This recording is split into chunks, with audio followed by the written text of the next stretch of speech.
Damos inicio a la clase de hoy, que es Job, perteneciente a las clases de la línea de tiempo de Israel.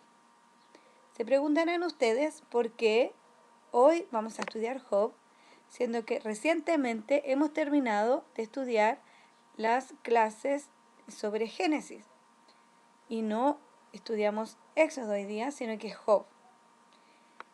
Recordemos que la Biblia no está ordenada cronológicamente, los libros de la Biblia tienen otro orden y el libro de Job lo encontramos en el número 18 en este orden. Sin embargo, el personaje de Job vivió más o menos en esta época. Así que vamos a ver la siguiente diapositiva y vamos a ir entendiendo a qué nos referimos con esto. Ya, les puse esta diapositiva acá. ¿Recuerdan la clase de los libros sapiensales o poéticos? Porque si ustedes recuerdan, nosotros ya estudiamos Job, pero no estudiamos mucho la historia de Job, sino que más bien estudiamos como detalles del libro, porque esa clase fue perteneciente a la división de la Biblia. ¿Ya? Entonces, suponiendo que sí se recuerdan, les traje esta diapositiva, que en realidad la copié y la pegué acá, de la clase de los sapiensales. Nosotros pusimos acá libro de Job, fecha estimada en que se pudo haber escrito el libro, decía la clase, entre el año 2000 a 1800 a.C. Pero en realidad esta fecha es bien inespecífica porque el libro de Job no nos da muchas señales de cuándo fue escrito. De hecho, algunos libros dicen en el reinado de, y mencionan al rey de ese tiempo o algo así, pero en este libro no nos da ninguna fecha. Entonces, más o menos como por el relato o las características de las cosas que estaban pasando en ese tiempo, o de las cosas que él describía, de las cosas que él sabía, entonces algunos lo han ido ubicando en una línea tan larga como pensando que pudiera ser desde 2000 a 1800, como otros se corren en esta línea, recién pensando que pudo haber sido escrito como 200 años antes de Cristo. Algunos le dan la autoría a Moisés, otros piensan que pudo haber sido el mismo Salomón, que fue el que escribió la mayoría de los libros poéticos o sapiensales. Otros piensan que pudo haber sido Esdras también. ¿Ya? Incluso algunos se lo atribuyen a uno de los amigos que aparecen en el libro de Job, que fue Eliú. ¿Ya? Entonces, por eso que no se sabe muy bien quién lo escribió. ¿Ya? Lo que sí la mayoría está de acuerdo es que independiente de quién lo haya escrito, lo más probable es que los hechos hayan ocurrido más o menos en la época de los patriarcas, ¿ya? Como en la época de Abraham, Isaac, Jacob, como en ese tiempo más o menos. Y ahora vamos a ver por qué, ¿ya? Entonces vimos en la clase y dijimos que era uno de los, el primero de los 5 libros que con absoluta propiedad podía llamarse poético, ¿ya? Del libro hay muy poco que es como prosa. La gran mayoría del libro es poesía hebrea. No rima, entonces a lo mejor si la leemos nos da la impresión que no es mucho poesía porque no rima la poesía hebrea, pero si usted lo lee con detención el libro se va a dar cuenta que tiene muchos elementos que son poéticos, ¿ya? Y de hecho es un libro tan lindo que a mí me encantó Job y les voy a dejar un dato ahí para tener la narración de Job en una Biblia hablada, que no solamente está hablada, sino que además dramatizada, para que puedan hacerse una idea mejor de qué es lo que Dios nos quería enseñar a través de este libro. Ya, después seguimos con esta línea de tiempo que les puse acá, donde empieza como antes del diluvio, después viene el diluvio, la dispersión de la gente, la torre de Babel, después dice los patriarcas, que ahí entendemos que está Abraham, Isaac, Jacob y todos esos personajes que estudiamos en las 5 clases anteriores. Y después se salta a la esclavitud de Egipto, ahí ya vamos a ver Moisés y todas esas clases que vienen posterior a esta. Entonces, para que se hagan una idea, que más o menos en esa época es donde vivió Job, ¿ya? Por eso que nos detuvimos en Job antes de comenzar con el Éxodo. Ya, entonces, ¿qué sabemos de Job? El capítulo 1, en el versículo 1, dice, hubo en tierra de Uz un varón llamado Job, y era este hombre perfecto y recto, temeroso de Dios y apartado del mal. Entonces, en las características personales de Job, lo puse ahí en negrita, dice que era perfecto, recto, temeroso de Dios, apartado del mal. Era un tremendo hombre, ¿ya? Dice, en cuanto a su vida familiar, que tuvo 7 hijos y 3 hijas. Esto de que diga 7 hijos no era menor, porque en realidad en esa época el hecho de tener 7 hijos era considerado algo como también de perfección, porque recordemos que el número 7 era un número importante, y en este caso eran 7 varones. Entonces esto era como de decir, tenía la familia perfecta. Dice que era un hombre súper rico, de hecho empieza a enumerar las cosas que él tenía, y dentro de eso dice que tenía una hacienda con 7.000 ovejas, 3.000 camellos, 500 yuntas de bueyes, 500 asnas, muchísimos criados, y era aquel varón más grande que todos los orientales. Así dice. Aquí en rojo yo le puse tierra de Uz. La semana pasada yo le decía a la Tuchi, me quedé pegada en una parte de Job. Y me dijo, ¿en cuál? Y yo le puse, en el capítulo 1. Y del capítulo 1, ¿en cuál versículo? En el 1. Y me quedé pegada como en la primera frase del libro, que empieza diciendo que era de tierra de Uz. Porque yo me dije, ¿cuál es la tierra de Uz? Y entonces me pregunté, ¿Job era hebreo? Y entonces lo empecé a googlear, y recién, después de todo este tiempo, me di cuenta que en realidad Job no era hebreo, ¿ya? Que él no vivía, por lo menos no vivía en los territorios de Israel, ¿ya? Entonces me puse a buscar dónde quedaba Uz.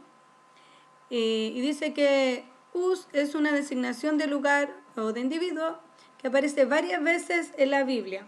De hecho, lo encontramos en el libro de Génesis, donde dice que Uz era hijo de Aram, que era descendiente de Sem.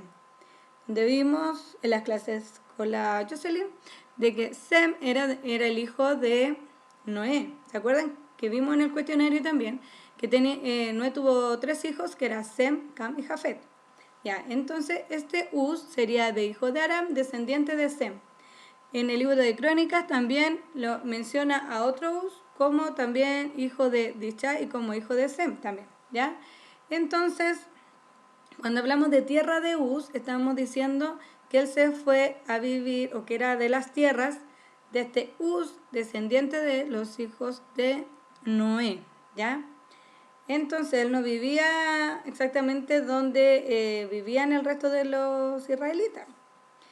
Entonces a ellos les puse un mapa y que está marcado donde dice reino de Edom, porque aun cuando no se sabe exactamente dónde pudo haber estado ubicado Uz, muchas veces se le identifica con esta zona, lo que fue el reino de Edom, ¿ya? Entonces también algunos proponen que pudo haber sido como en el sur de Arabia, ¿ya? Entonces aquí ustedes ven en el mapa de ese reino de Israel, ven ahí Samaria, ven más al sur Jerusalén, ven ahí donde está el reino de Judá, y más al sur dice reino de Edom, y al ladito dice tribus árabes. Entonces, más o menos como en ese lugar pudo haber estado la tierra de Uz, ¿ya? Entonces es interesante que si ustedes lo googlean, les va a decir que Job no era israelita, ¿ya? Y que él no era hebreo. Entonces me pregunté, si él no era hebreo, entonces ¿por qué él creía tanto en Dios y era un hombre tan recto, tan perfecto, como dice la Biblia, tan temeroso de Dios, si no era judío? Recopilando, ¿qué sabemos de Job? Sabemos que podría ser el libro más antiguo de la Biblia. Esto va a depender mucho de a quién se le atribuye la autoría, porque si se le atribuye a Moisés, es posible que Moisés lo haya escrito antes de haber escrito el Pentateuco. Si se le atribuye a Eliú, el amigo de Job, es posible que se haya escrito en el tiempo en que sucedieron los hechos, que fue en el periodo de los patriarcas. Si se le atribuye a Esdras o a Salomón, entonces se hubiese escrito posteriormente, pero sigue siendo la historia basada en hechos que ocurrieron en el año 2000 a 1800 a.C. Se piensa que vivió en el periodo patriarcal y que posiblemente murió unos 15 años antes de que los judíos fueran liberados de la opresión de Egipto. Se dice que vivió en tierra de Uz. Si ustedes lo leen en distintas traducciones, lo van a encontrar como Uz, así con Z, con S o con H, pero nos estamos refiriendo siempre a esta misma tierra, de la que ya explicamos sobre ella en las diapositivas anteriores. Y como vimos, y como nos muestra el propio libro de Job, dice que era un hombre recto, temeroso de Dios y apartado del mal, y que su familia estaba compuesta por su esposa, por 7 hijos varones y 3 hijas mujeres, como ya lo habíamos mencionado.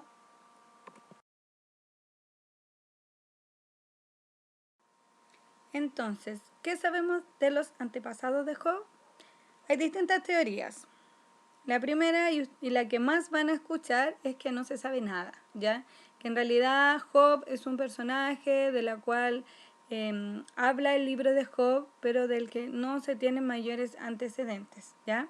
Pero existen otras teorías que dicen que, por ejemplo, este Job pudiera ser descendiente de Jacob y otros que serían descendientes de Esaú.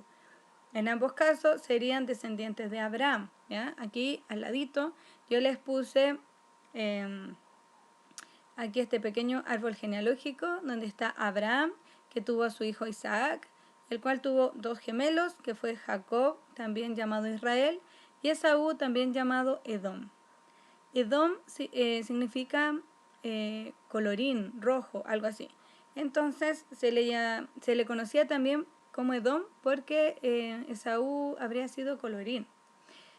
Ya, por este lado, en las franjitas amarillas, tenemos que Jacob, bueno, él tuvo 12 hijos, como bien sabemos, como bien hemos estudiado hasta ahora en el libro de Génesis, y uno de esos 12 hijos se llamaba Isaacar. Y dentro de los descendientes de Isaacar encontramos 4 hijos y uno de ellos es Job, ¿ya? En algunas traducciones lo van a encontrar como Jasub, pero en la misma traducción que nosotros siempre ocupamos de la revisión de la Reina Valera de 1960, aparece como Job. Y hay otra teoría, que es la que es descendiente de Esaú, que sería como primo de este otro Job, que Esaú tuvo varios hijos que más adelante se los voy a mencionar, pero uno de ellos sería Sare y él sería el padre de Job, también llamado Jobab. Esta diapositiva es copiada y pegada desde las diapositivas de la clase que tuvimos, de la clase 3, que tuvimos hace poquito con la Tucha. Entonces, ella nos presentó el árbol genealógico de Abraham y acá salía Abraham tuvo a Isaac, Isaac tuvo a Esaú y a Jacob. De Jacob nos presentó una diapositiva con los 12 hijos de Jacob y lo fue separando incluso con las mujeres que fueron madres de cada uno de estos hijos. Ya, entonces aquí vemos a Jacob, que tuvo hijos con Lea. Lea tuvo a Rubén, Simeón, Levi, Judá. Después de Bila nació Dan, Neftalí, de Silpa, Gad y Aser. Y después, otra vez de Lía, nació Isaacar, que yo lo marqué ahí en amarillo, Zabulón, Dina, y después con Raquel a José y a Benjamín. Entonces aquí aparece este nombre, Isaacar, ¿ya? Quédese con ese nombre. Isaacar, hijo de Jacob. Isaacar, nieto de Isaac, bisnieto de Abraham. Aquí encontramos a Isaacar, quien tuvo 4 hijos, Tola, Fúa, Job y Sinrom. Esto lo encontramos en el libro de Génesis, en el capítulo 46, verso 13, que ahí dice, los hijos de Isaacar son Tola, Fúa, Job y Sinrom. En otras traducciones ustedes lo van a encontrar como Jasub, así que Job y Jasub es la misma persona. En esta diapositiva encontramos a los descendientes de Esaú. Entonces, Esaú, también conocido como Edom, él tuvo 4 mujeres, que son las que están ahí en este color medio moradito, que son Judith, Ada, Aloibama y Basemat, ¿ya? Entonces, de estas 4 mujeres, 3 tuvieron hijos de Esaú.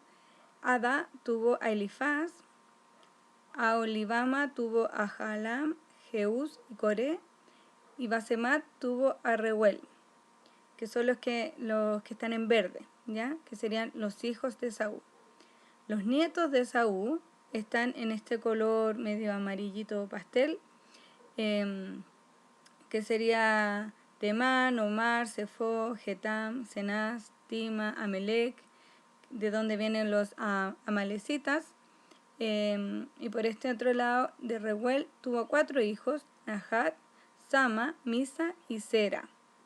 De Sera tuvo un hijo llamado Jobab, el cual también sería Job, ¿ya?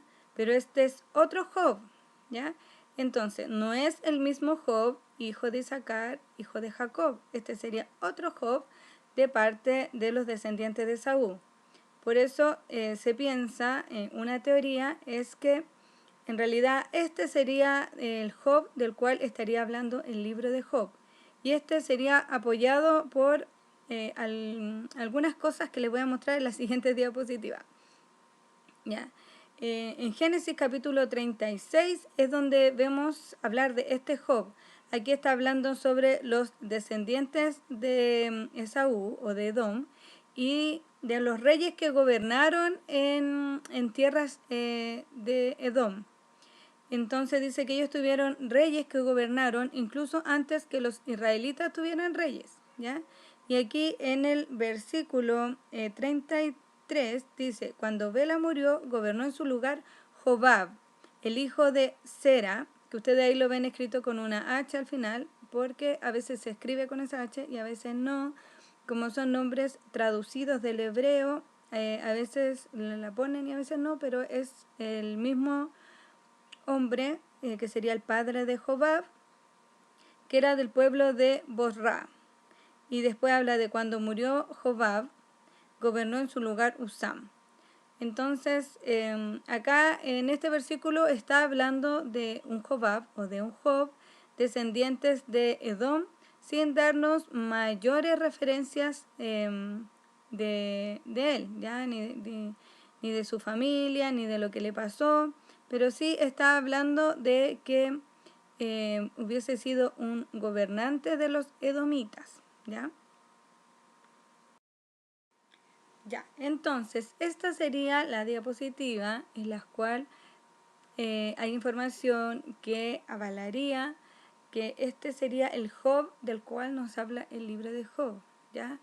Acá, bueno, primero les quería contar que los traductores de la Septuaginta, al cierre de la versión del libro de Job, incluyeron una frase que dice, bueno, el libro de Job termina, entonces Job murió siendo viejo y lleno de días.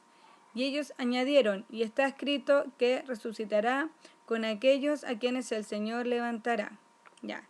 Se piensa que en realidad esta observación, esta postdata, sería en realidad una falsificación que se hizo después, incluso posterior a la venida de Jesús, porque la habrían puesto ahí solo como para apoyar la doctrina de la resurrección, de la cual habló Jesucristo. Entonces, que algunos tratando de ayudarle a la Biblia, como para que el libro de Job, que era un libro muy antiguo y muy reconocido por todos, estuviera como ayudando a la Biblia a que los cristianos pudieran creer en la resurrección del Señor. Entonces, por eso habrían como agregado esta frase, ¿ya? Y también hay una traducción de un libro sirio que dice esto, que yo le escribí aquí en moradito, donde dice, vivió en la tierra de Ausitis, en los confines de Adumea y Arabia, ¿ya? ¿Se acuerdan que hablábamos de Edom, la tierra de Edom, donde estaría la tierra de Uz, que posiblemente pudiera haber estado ubicado como en el sector de Arabia? Entonces dice que su primer nombre era Jobab, y habiéndose casado con una mujer árabe, tuvo con ella un hijo que se llamaba Enón. El mismo era hijo de Sare, ¿ya? Entonces aquí nos damos cuenta que está hablando del mismo Jobab que nos está hablando el libro de Génesis, en el capítulo 36, o sea, de los descendientes de Esaú. Dice, uno de los hijos de Esaú. Y su madre se llamaba Bozorra, de modo que fue el quinto en descender de Abraham. Entonces, acá una vez más confirmamos que de ser el Job, del cual nos habla el libro de Job, sería entonces también un descendiente de Abraham, ¿ya? Pero esta vez por parte de Esaú. Y dice, después dice, y estos fueron los reyes que reinaron en Edom, sobre qué país él también tenía dominio. El primero fue Balac, hijo de Beor, y el nombre de su ciudad fue Danaba, y después Balac, Jobab, que se llamaba Job, ¿ya? Entonces, esto es una traducción, como yo les decía, de un libro sirio. Pero aquí es donde dice exactamente que Jobab se llamaba Job. Y de hecho aquí, con la siguiente declaración, confirma aún más en esta traducción de este libro sirio, que sería este Job, porque acá también yo se los puse en negrita, al final de esto dice, y los amigos que acudieron a él fueron Elifaz, de los hijos de Saúl, el rey de Taimanitas, Bildad, el soberano, de los Sawejeans, perdón si no está muy bien mi interpretación, y después dice, y Sofer, el rey de los Manaos. Entonces, aquí está hablando de los amigos que visitaron a Job. Entonces, según esta traducción de este libro, este sería el Job del cual nosotros estamos hablando, ¿ya? Pero, como les digo, nadie tiene la verdad absoluta. Este es un libro que no es de la Biblia hebrea ni de nuestra Biblia. Es la traducción de un libro sirio, por lo tanto no es un libro canónico ni autorizado por el canon de Esdras. Así que seguimos todavía con la misma duda, pero se los comento para que podamos conocer un poco más de cuál podrían ser los orígenes de este Job, ¿ya? Ya, una vez habiendo terminado con esta revisión de los posibles orígenes de Job, pasamos a la historia que nos cuenta el libro de Job. Él nos habla de un hombre muy bueno, un hombre recto, un hombre justo, y dice que él era un hombre preocupado por su familia, ¿ya? Tanto así que sus hijos hacían banquetes, hacían carretes en las casas ahí de los hermanos, y que cuando terminaban sus fiestas, Job ofrecía sacrificios a Dios por si es que sus hijos hubiesen pecado. Por si acaso, él ofrecía estos sacrificios porque estaba preocupado por sus hijos. En el primer capítulo encontramos una historia que es bastante curiosa, en el cual dice que un día vinieron a presentarse ante el Señor sus servidores celestiales, y que también vino el acusador, y aquí se refiere a Satanás. Entonces el Señor le preguntó, ¿de dónde vienes? Y Satanás le contestó, he andado recorriendo la tierra de un lado a otro. Entonces el Señor le dijo, oye, ¿y te has fijado en mi siervo Job? Así sacando pecho por su hijo. Y le dice, no hay nadie en la tierra como él, que me sirva tan fielmente y viva una vida tan recta y sin tacha, cuidando de no hacer mal a nadie. Entonces Satanás le respondió, pues no de balde te sirve con tanta fidelidad, porque tú no dejas que nadie lo toque, ni a él, ni a su familia, tú no dejas que no le pase nada, tú no dejes que toque nada de lo que él tiene. Entonces se le dice, claro, así cualquiera. Le dice, tú lo bendices, tú bendices todo lo que él hace, él es el hombre más rico, en ganado en todo este país. Ah, pero quítale algo de lo que tiene y entonces verás cómo él te maldice, pero en tu propia cara. Entonces el Señor le respondió al acusador, está bien, haz lo que quieras con las cosas de Job, con tal que él mismo no le haga, pero con tal de que a él mismo no le hagas ningún daño. Entonces le dice, cuidado con Job, a él no le hagas nada, pero puedes tocar sus cosas, lo que él tiene, lo que él posee. Y ahí dice que Satanás se retiró de su presencia y entonces comenzó a quitarle todo lo que Job tenía. En el capítulo 1, a contar del versículo 13, encontramos una serie de calamidades que suceden en la vida de Job. Un día se acercó un mensajero y le cuentan que vinieron los sabeos y tomaron a los bueyes, a las asnas, que los mataron, que mataron a los criados a filo de espada. Y le dice, y solamente escapé yo para poder contarle la noticia. Después dice que todavía estaba hablando cuando llegó otro mensajero y le dice, cayó fuego del cielo y quemó las ovejas y a los pastores y los consumió y solamente escapé yo para contarle la noticia. Y todavía estaba hablando cuando llegó otro y le dice, los caldeos hicieron 3 escuadrones y arremetieron contra los camellos y se los llevaron y mataron a los criados a filo de espada y solamente escapé yo para contarle la noticia. Y dice que todavía hablaba cuando vino otro mensajero y le dice, tus hijos y tus hijas estaban comiendo y bebiendo y vino en casa de su hermano el primogénito. Y un gran viento vino del lado del desierto y azotó las 4 esquinas de la casa, las cuales cayó sobre los jóvenes y murieron. Y solamente escapé yo para darte la noticia. Entonces Job se levantó y rasgó su manto y rasuró su cabeza y se postró en tierra y adoró. Desnudo salí del vientre de mi madre y desnudo volveré allá. Jehová dio, Jehová quitó, sea el nombre de Jehová bendito.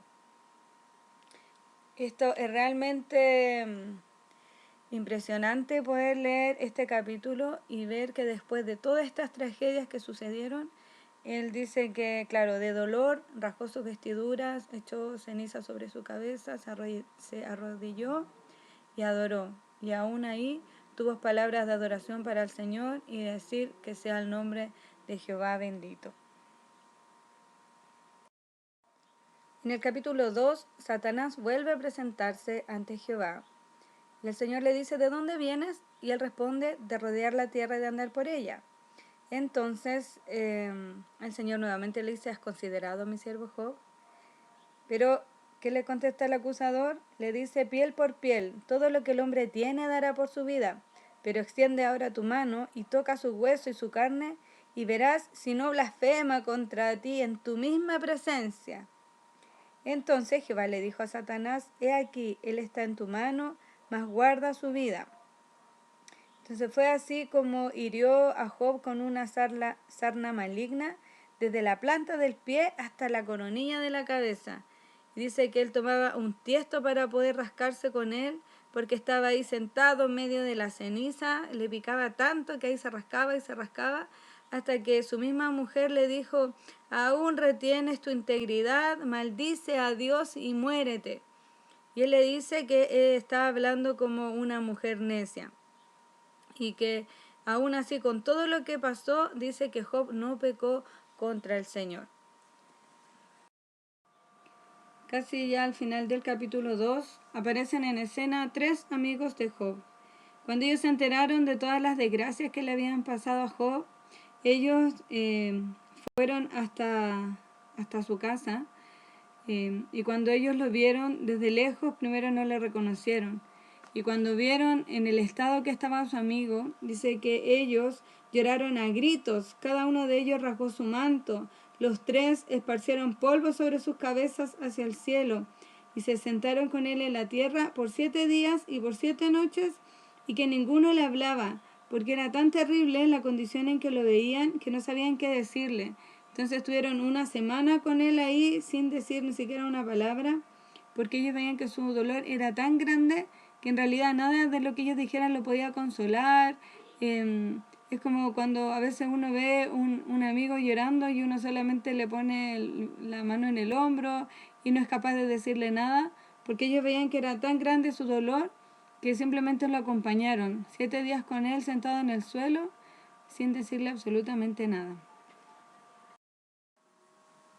En el capítulo 3 encontramos a Job maldiciendo el día que nació. Yo he escuchado a muchas personas decir que la historia de Job en realidad se trata de un hombre al que le sucedieron muchas cosas, pero que nunca abrió su boca para quejarse o que nunca abrió su boca para reclamar.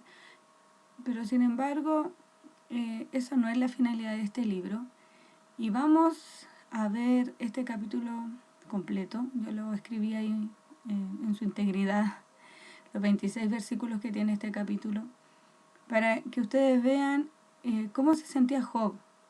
Porque este es un libro poético, entonces la manera en que se narra, de verdad, como que llega mucho al corazón.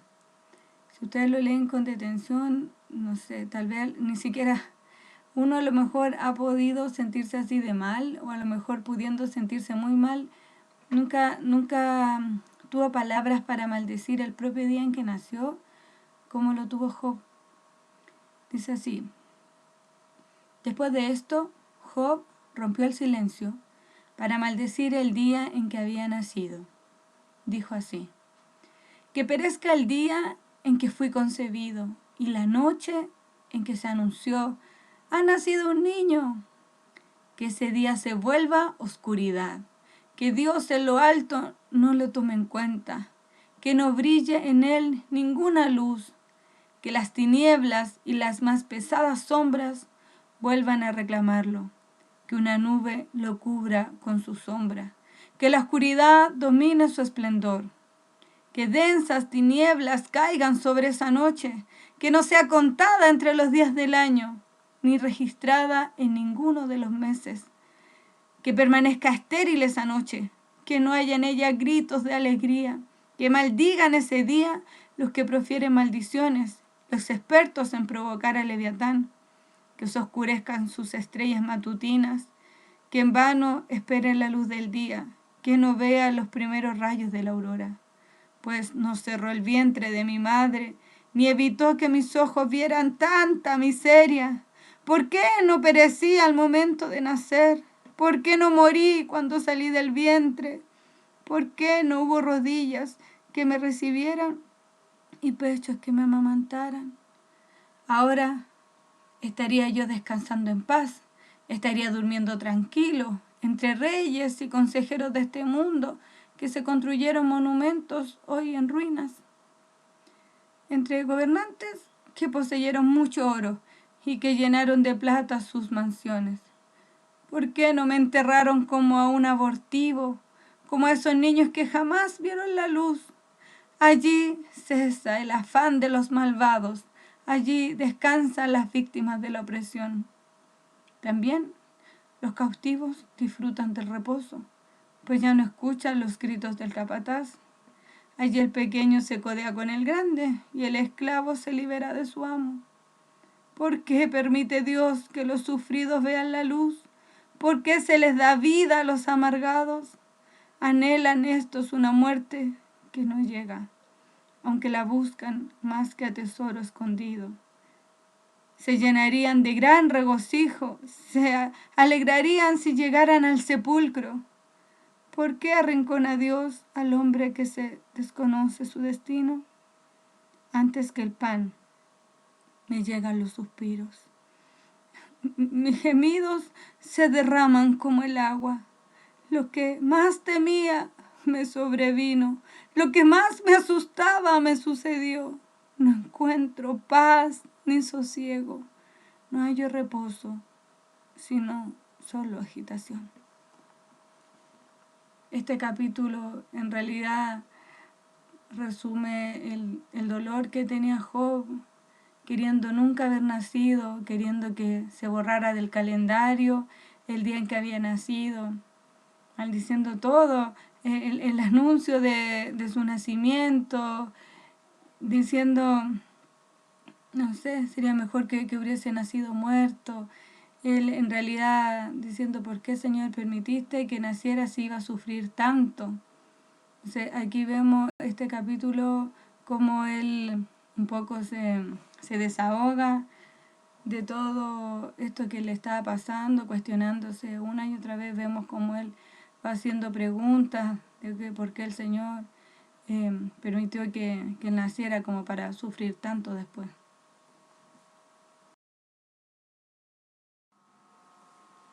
En el cuerpo del libro, desde el capítulo 4 al 31, encontramos una serie de discursos que vienen de parte de estos tres amigos de Elifaz, Bildad y Zofar, y también discursos de Job. Más o menos es como Elifaz entregando su discurso, Job contestándole a él, después discurso de parte de Bildad, Job contestándole a él, discurso de parte de Zofar y así. Yo aquí abajo le puse más o menos los nombres que tienen estos discursos, se los fui poniendo ahí en negrita al autor del discurso, por ejemplo Elifaz hablándole a Job, diciéndole que seguramente lo que le sucedió es producto de que él había pecado. Job diciendo no, que su queja es justa, diciéndole que en realidad su sufrimiento es inconsolable y respondiendo al discurso de Elifaz.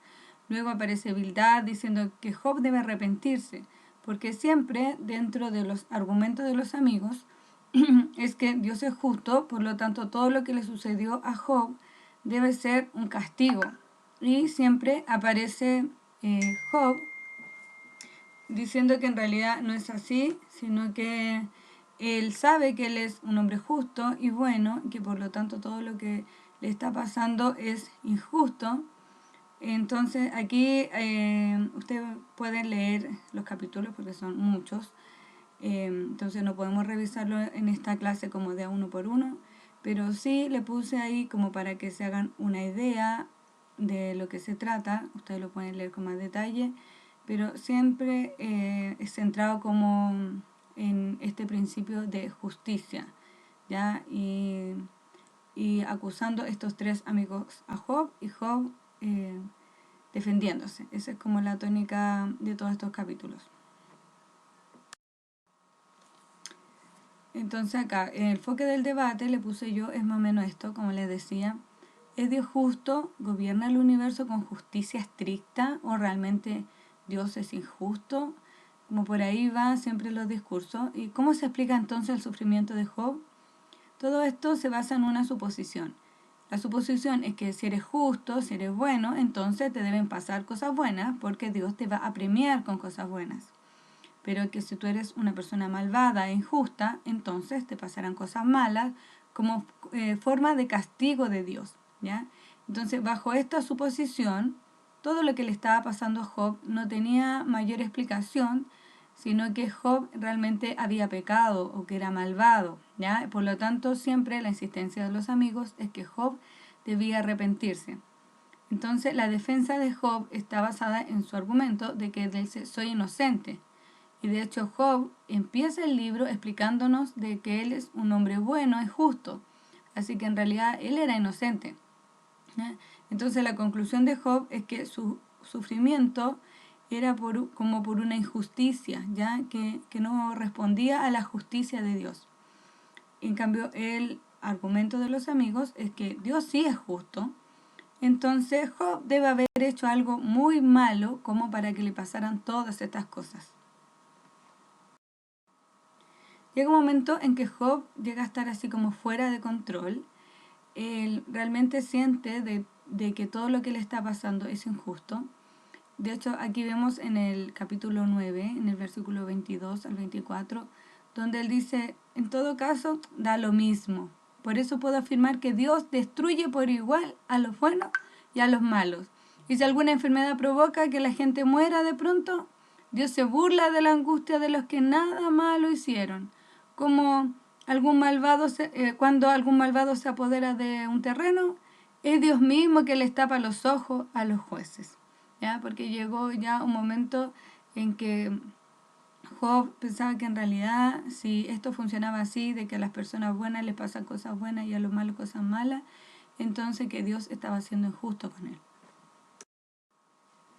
Aparece acá ya en el capítulo 32, aparece un cuarto amigo que es Eliú, ¿ya?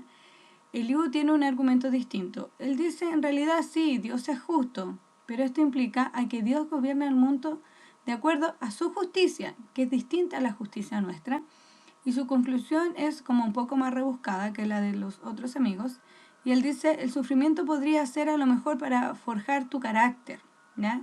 Entonces, hay algo aquí que Eliú tampoco sabe por qué le pasan estas cosas a Job, ¿ya? Tampoco en realidad trata de explicarlo mucho, sino que él lo que dice es que si hay algo que él sí sabe, es que Job no puede estar acusando a Dios de injusto, ¿ya? Entonces aquí se le lió un poco menos como a la defensa de Dios, diciéndole que Dios no es un Dios injusto, ¿ya?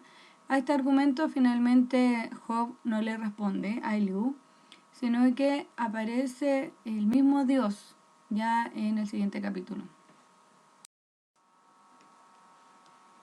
Entonces, llegando al capítulo 38, dice: Entonces respondió Jehová a Job desde un torbellino y dijo: ¿Quién es ese que oscurece el consejo con palabras sin sabiduría?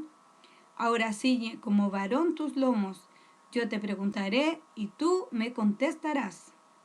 El versículo 4 dice: ¿Dónde estabas tú cuando yo fundaba la tierra? Házmelo saber si tienes inteligencia.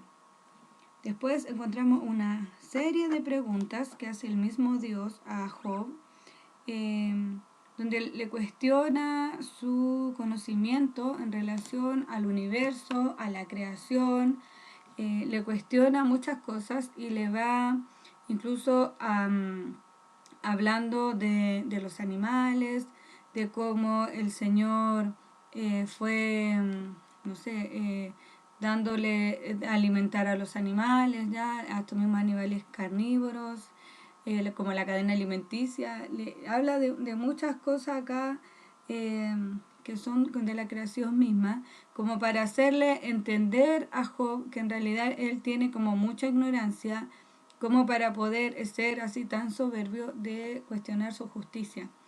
Entonces, lo que le está diciendo es que en realidad él no tiene un punto de vista así como muy universal, que él tiene una perspectiva que es muy limitada del mundo, que él no tiene una perspectiva suficiente como para hacer estas declaraciones que está haciendo. Entonces, que Job no está como en una posición para poder venir y acusar a Dios. Bueno, después de esta intervención del mismo Dios hablándole a Job y dándole a entender la limitada de su mente y de su conocimiento, entonces interviene Job en el capítulo 42, arrepintiéndose de todo lo que alguna vez habló, y dijo: Yo conozco que tú todo lo puedes, Señor, y que no hay pensamiento que se esconda de ti. ¿Quién es el que oscurece el consejo sin entendimiento? Por tanto, yo hablaba lo que no entendía, cosas demasiado maravillosas para mí que yo no comprendía. Oye, te ruego, y hablaré, te preguntaré, y tú me enseñarás. De oídas te había oído, mas ahora mis ojos te ven. Por tanto me aborrezco y me arrepiento en polvo y ceniza. Después de esto vemos cómo el Señor restaura la vida de Job, e incluso le devuelve todo lo que en algún momento el Señor le había dado.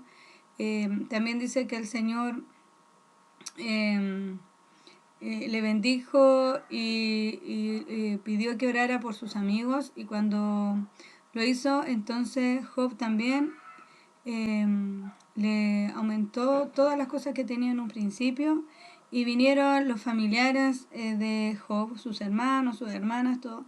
Cada uno le trajo piezas de dinero, anillos de oro, y así el Señor multiplicó finalmente todos sus bienes.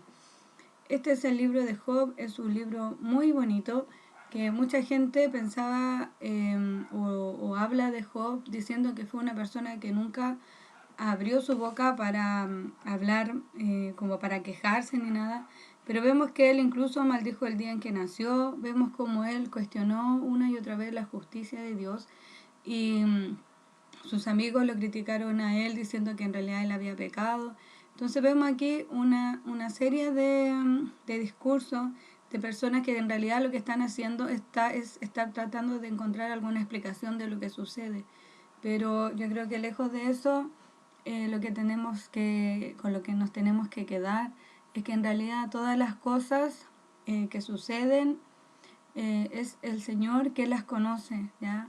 Que muchas cosas las que sucede tal vez sea así, cosecha de lo que sembramos, sea castigo o premio, o tal vez simplemente suceden por alguna razón que en este mundo no vamos a comprender, pero que la justicia de Dios no opera, menos mal, como nuestra justicia, porque si el Señor nos castigara por cada cosa que hacemos mal, entonces nos estaría castigando todos los días y a cada rato. Sin embargo, no es así.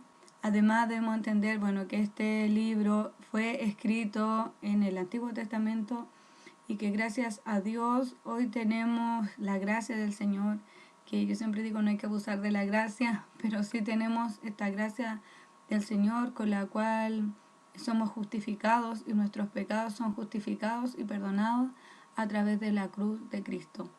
Así que este es el libro de Job, un hermoso libro poético con el cual continuamos en esta línea de tiempo. La pusimos aquí, ya les di las explicaciones por qué. Espero le haya quedado claro. Y ustedes saben, siempre cualquier duda nos pueden escribir por interno o nos pueden contactar aquí en Mujeres en Acción. Así que el Señor les bendiga.